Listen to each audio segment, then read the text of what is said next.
तो दोस्तों मेरी पिछली वीडियो में हमने डिस्कस किया था कि अडल्टरेटेड कफ सिरप की वजह से मतलब मिलावटी कफ सिरप की वजह से 11 बच्चों की मध्य प्रदेश में मौत हो जाती है। अब ऐसे बहुत सारे हादसे हमारे भारत देश में होते रहते हैं, लेकिन हमारी जो मीडिया है ना उसका पहुंच वहां तक नहीं जाता और इसलिए ऐसे बहुत सारे हादसे अननोटिस्ड रह जाते हैं। तो आज की इस वीडियो में हम देखेंगे कि इन सारी चीजों का मेन रीजन क्या है और ऐसे हादसे क्यों होते रहते हैं और हमारा भारत देश का जो मेडिकल का सिस्टमिक फेलियर है, जो फार्मास्यूटिकल रैकेट्स है, आज की इस वीडियो में हम उसको एक्सपोज करेंगे। दोस्तों, हमारे भारत देश को फार्मेसी ऑफ द वर्ल्ड कहा जाता है, लेकिन आज हमारे भारत देश में एक बहुत बड़ी समस्या है और वो है फेक मेडिसिन का फैलाव। और ये बस हेल्थ रिलेटेड इशू नहीं है, बल्कि ये हमारे इंडिया का एक रेपुटेशन पर भी एक सवाल उठाता है। और आज इंडिया का जो सिस्टम है ना फेक मेडिसिन पकड़ने का, वो बहुत ही कमजोर है।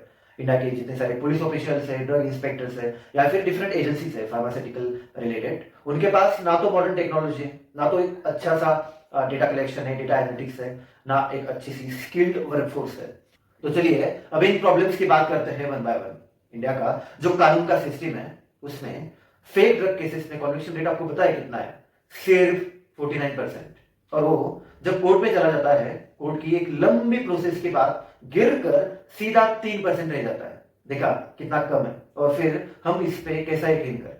और इसका मेन रीजन ये बताया जाता है कि इंडिया का ड्रग्स और कॉस्मेटिक एक्ट, ये 1940 का एक बहुत पुराना वाला एक्ट है, उसमें बहुत सारे अमेंडमेंट्स होना चाहिए क्योंकि वो अभी तक इंटरनेशनल क्राइम्स जो अभी चल रहे हैं ना उसके लिए रेडी नहीं है। हमारे भारत में डेटा एनालिटिक्स या फिर इंटेलिजेंस टूल्स या फिर फॉरेंसिक मैपिंग, ये सारी मॉडर्न टेक्नोलॉजी का यूज ना होने की वजह से ये जो फेक मेडिसिन बनाते हैं ना, ये आराम से बच जाते हैं। साल 2020 में सुप्रीम कोर्ट का अशोक कुमार केस में एक बहुत बड़ा फैसला आता है। वो बोलता है कि जितने सारे फार्मास्यूटिकल रिलेटेड केसेस है उसमें अभी ड्रग कंट्रोल ऑफिसर ही जांच कर सकते हैं और पुलिस को अलाउड नहीं है। अब इसमें एक प्रॉब्लम है, ये जो ड्रग कंट्रोल ऑफिसर्स है इनका पेपर वर्क तो बहुत अच्छा होता है, इनके पास कंप्लायंसेस इनको सारे पता होते हैं, लेकिन इनका प्रॉब्लम है कि इनको ग्रास रूट लेवल में काम करने का अनुभव नहीं होता, उनको ग्राउंड लेवल में काम करने का अनुभव नहीं होता, इनके पास ऐसा एक नेटवर्क नहीं होता, ऐसा एक इकोसिस्टम नहीं होता, और फिर उनके पास फॉरेंसिक टूल्स नहीं होते या फिर इसके बारे में पर्याप्त इंफॉर्मेशन नहीं होती। और इसी की वजह से उनका जो काम है और काम करने का तरीका है उसमें प्रोफिशिएंसी नहीं आती। और बस इसी की वजह से बहुत सारे पीआई मतलब public interest litigations supreme courts में डाले हैं कि पुलिस को भी इसमें इंक्लूड किया जाए, और सुप्रीम कोर्ट इसके ऊपर विचार कर रही है। हालांकि सुप्रीम कोर्ट के फैसले के बाद अब पुलिस की फार्मास्यूटिकल रिलेटेड केसेस में पावर बहुत ही कम हो गई है, लेकिन फिर भी भारतीय न्याय संहिता इसके थ्रू पुलिस के पास अभी भी बहुत सारे रास्ते बाकी है। एक सेक्शन है 318 चीटिंग का, और एक सेक्शन है 338 और 336 जो फोर्जरी और फॉल्सिफिकेशन ऑफ रिकॉर्ड्स का सेक्शन है, जिसके तहत पुलिस अपनी जांच शुरू कर सकती है। और आपको तो पता है कि फेक लेबल बनाना या फिर फेक इनवॉइसेस बनाना एक अपने आप में ही चीटिंग है, और इसके तहत पुलिस अपनी जानकारी चालू कर सकती है। और हमें कई उदाहरण देखने को मिलते हैं कि जहां पे लोकल पुलिस ने ड्रग्स एंड कॉस्मेटिक रिलेटेड जितने सारे केसेस हैं और जो फॉर्जरी और चीटिंग जिसमें इन्वॉल्व है उसमें जांच करना स्टार्ट कर दिया है। अब दिल्ली, आगरा और देहरादून ऐसे सिटीज में जो आईपीए है मतलब इंडियन फार्मास्यूटिकल अलायंस, उसने लोकल पुलिस के साथ मिलकर जांच शुरू कर दी है। और बॉम्बे हाई कोर्ट का मानना ये भी है और उन्होंने इसमें परमिशन दे दी है, और वो बोलता है कि अगर जो भी फार्मास्यूटिकल रिलेटेड केसेस है, जो भी drugs and cosmetic related cases है जिसमें फॉर्जरी और चीटिंग इन्वॉल्व है, उसमें पुलिस जांच कर सकती है। और इन सारी सिटीज में ये जो जॉइंट इन्वेस्टिगेशन जो चला है ना, इसके नतीजे बहुत बेहतर आए, मतलब एक्यूज टू कॉन्विक्ट का जो रेशियो है वो बहुत ज्यादा बढ़ा।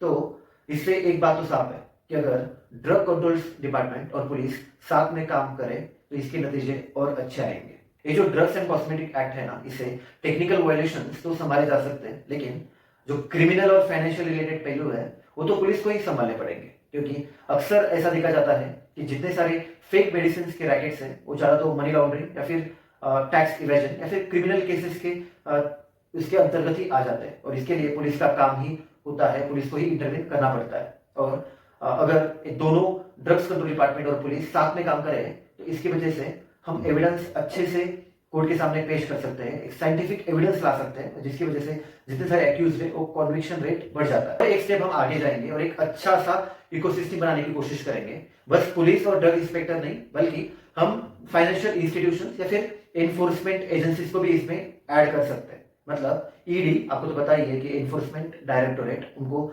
इन्वॉल्व करके जितने सारे मनी लॉन्ड्रिंग केसेस होते हैं इस फार्मास्यूटिकल रिलेटेड केसेस में, मतलब जो भी इलीगल संपत्ति गेन करता है फेक मेडिसिन बना के, उसके ऊपर जांच कर सकती है ईडी, है ना। और जितने सारे कंपनीज जो फेक बिल्स बना के अपनी प्रॉफिट गेन करती है, उन सब की जानकारी भी जीएसटी एजेंसीज कर सकती है। अब ये सारी एजेंसीज फेक मेडिसिन के केस लेके कोर्ट में तो जा सकते हैं, लेकिन वहां पे जाने के बाद को केस जीतने की एक बहुत बड़ी जंग चालू हो जाती है, बहुत डिफिकल्ट है।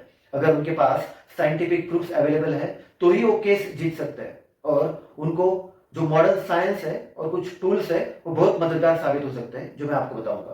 केमिकल और टॉक्सिकोलॉजी एनालिसिस, मेडिसिन के अंदर के पदार्थ की जांच करने के लिए ये टेक्नोलॉजी यूज हो जाती है। पेपर और इंक फॉरेंसिक्स, मतलब फेक लेबल्स को पकड़ने के लिए ये टेक्नोलॉजी का इस्तेमाल किया जाता है। और फिर आता है digital footprint mapping and CDR analysis, मतलब call detail records.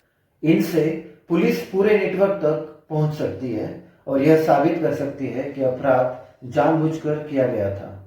Forensic based system से कोर्ट्स में भरोसा बढ़ेगा और कन्विक्शन रेट्स भी अच्छा होगा। इंडिया के फॉरेंसिक साइंस लैबोरेटरीज और नेशनल फॉरेंसिक साइंस यूनिवर्सिटीज को इन मामलों में ट्रेनिंग, टेस्टिंग और एक्सपर्ट विटनेस सपोर्ट का मुख्य केंद्र बनना चाहिए। अब मैं फाइनली कंक्लूजन की तरफ बढ़ूंगा। इंडिया की फेक मेडिसिन की प्रॉब्लम सिर्फ लॉ एनफोर्समेंट की कमजोरी की वजह से नहीं है, बल्कि एक कानूनी कमी की वजह से भी है। और हमें एक सिस्टम को तोड़ के दूसरा सिस्टम लाने की कोई जरूरत नहीं है, बल्कि हम दोनों सिस्टम्स को मिला के काम करना चाहते हैं, और इससे काम का असर दोगुना हो जाएगा। Thank you everyone for watching this video till the last. See you in the next video.